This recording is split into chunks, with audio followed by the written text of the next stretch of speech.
નમસ્કાર મિત્રો, મારી પત્નીનું એક બીમારીને કારણે અવસાન થયું, જેનાથી મને ખૂબ જ આઘાત લાગ્યો। મારી એક જ દીકરી હતી અને તેનું નામ સોનમ હતું। સોનમ દેખાવમાં ખૂબ જ સુંદર હતી। મારી પત્ની મને છોડીને ગયા પછી મેં મારી દીકરી પર ધ્યાન આપ્યું નહીં અને થોડી જ વારમાં તે લગ્ન માટે લાયક બની ગઈ અને મને ખ્યાલ પણ ન આવ્યો કે મારી દીકરી સામાન્ય અને સરળ છે। તે ઘરે સલવાર પહેરતી હતી અને જ્યારે બહાર જતી ત્યારે જીન્સ અને ટોપ પહેરતી હતી। હવે મેં તેના પર નજર રાખવાનું શરૂ કર્યું છે, કારણ કે નાના છોકરાઓ હંમેશા યુવાન છોકરીઓ પર નજર રાખે છે। મને સ્પષ્ટ ખબર હતી કે તે છોકરીઓને પોતાની જાળમાં ફસાવવા અને તેમની યુવાની બગાડવા માંગતા હોય છે। મારી દીકરી ઘણી મોટી થઈ ગઈ હતી, પણ હવે પણ જો તે કોઈ વાતથી દુઃખી થતી તો તે મને ગળે લગાવતી અને જ્યારે પણ મારે કંઈક સારું કહેવું પડતું ત્યારે તે નાના બાળકની જેમ કોઈ પણ ખટખટકાટ વગર મારા ખોળામાં આવી જતી। મને કોઈ વિચાર ન હોતો આવતો। પછી જ્યારે તે મોટી દેખાવા લાગી ત્યારે મારા મનમાં વિચિત્ર વિચારો આવવા લાગ્યા। એક દિવસ મેં મારી દીકરીને તેના રૂમમાં રડતી જોઈ। હું તેની પાસે ગયો અને તેણે આંસુ પાડતા કહ્યું, કંઈ નહીં પપ્પા, હું ઠીક છું। મને ખબર છે દીકરી, તું રડી રહી હતી, મારાથી છુપાવીશ નહીં।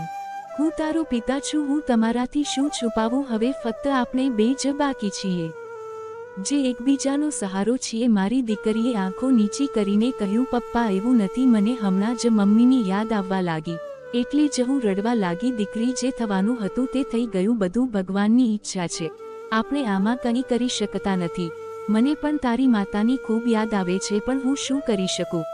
અને તેણે કહ્યું, પપ્પા મને મમ્મી વગર બિલકુલ સારું નથી લાગતું, જો તમે પણ ચાલ્યા જાઓ તો હું શું કરીશ? દીકરી, હું એકલો ક્યાં જઈશ? હું ફક્ત તમારી સાથે જ રહીશ। ના પપ્પા, કાલે જો તમે ફરીથી લગ્ન કરશો તો તમે તેમને સમય આપશો અને મારા પર બિલકુલ ધ્યાન નહીં આપો, મને ખબર છે। ના દીકરી, એવું નથી, જો તમે એમ કહો છો તો હું ફરીથી લગ્ન નહીં કરું, પણ દીકરર, જો કાલે તમે લગ્ન કરશો તો અને પછી તું તારા સાસરિયા ઘરે જઈશ, પછી તારા પપ્પાનું શું થશે તું કલ્પના પણ નથી કરી શકતી। દીકરી, એકલો રસોઈ બનાવવી, દરરોજ એકલું રહેવું, કોઈ વ્યક્તિ આખી જિંદગી એકલું કેવી રીતે રહી શકે?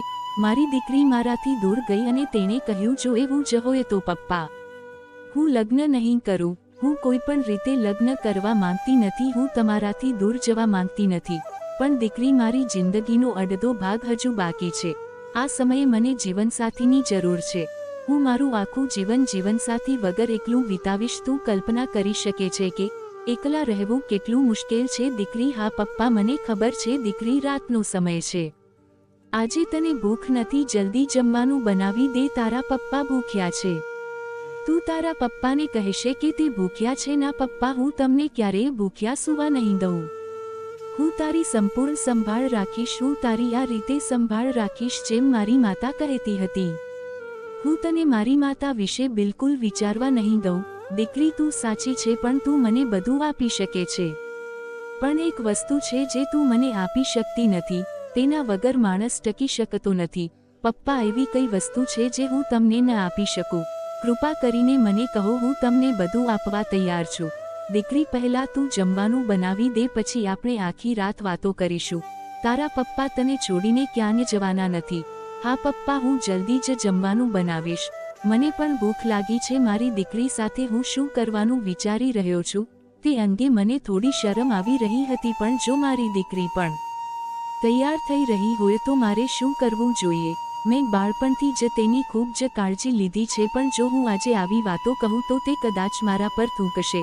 રાત્રિ ભોજન પછી જ્યારે હું મારા રૂમમાં ગયો ત્યારે મારી દીકરી સૂઈ રહી હતી। મેં કહ્યું, દીકરી, તું ઠીક છે? ને હા પપ્પા, હું ઠીક છું, પણ મને ખબર નથી કે મારા પગમાં થોડો દુખાવો કેમ થઈ રહ્યો છે।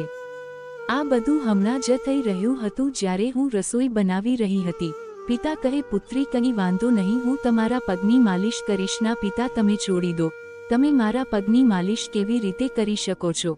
હું જાતે કરીશ। હવે હું મોટી થઈ ગઈ છું, મને ખબર છે દીકરી, તું મોટી થઈ ગઈ છે, પણ તારી માતા ગયા પછી તારી સંભાળ રાખવી એ મારી ફરજ છે, ઠીક છે? બાબા, મને માલિશ કરાવો। મને ખબર હતી કે તું સંમત નહીં થાય, ત્યારબાદ મેં મારી દીકરીના પગની માલિશ કરવાનું શરૂ કર્યું। મારી દીકરી મને કહેવા લાગી, પપ્પા, થોડી ઉપર અને તેના ઘૂંટ સુધી માલિશ કરાવી। જ્યારે હું માલિશ કરી રહ્યો હતો ત્યારે તે ઝડપથી શ્વાસ લઈ રહી હતી. દીકરી, શું થયું? તું આટલો ઝડપથી શ્વાસ કેમ લઈ રહી છે?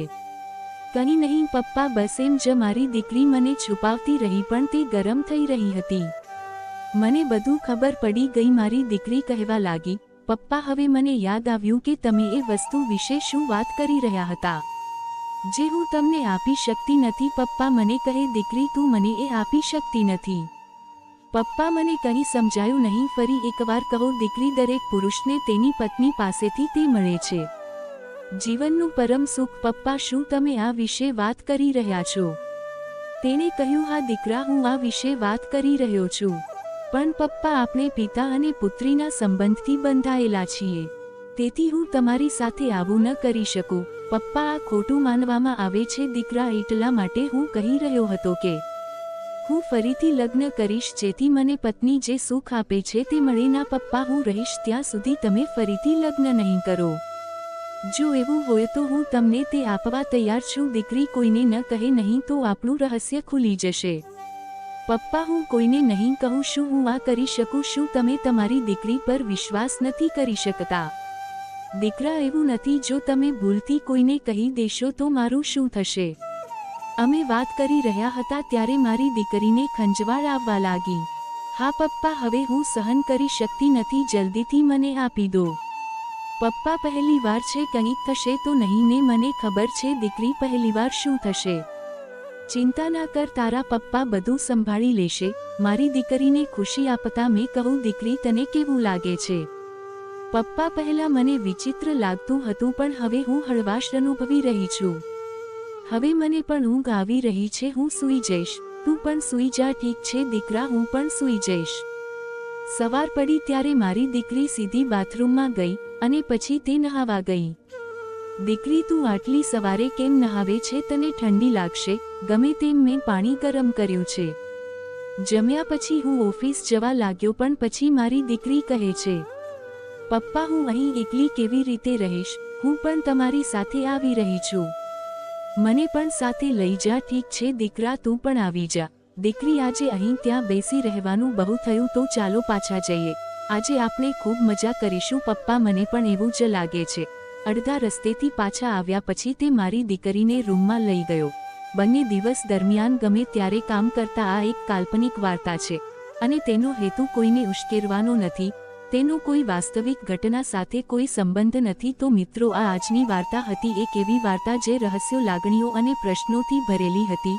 જો તમને આ વિડિયો ગમ્યો હોય તો કૃપા કરીને તેને લાઈક કરો અને તમારા મિત્રો સાથે શેર કરો જેથી આ હૃદયસ્પર્શી વાર્તા શક્ય તેટલા લોકો સુધી પહોંચે.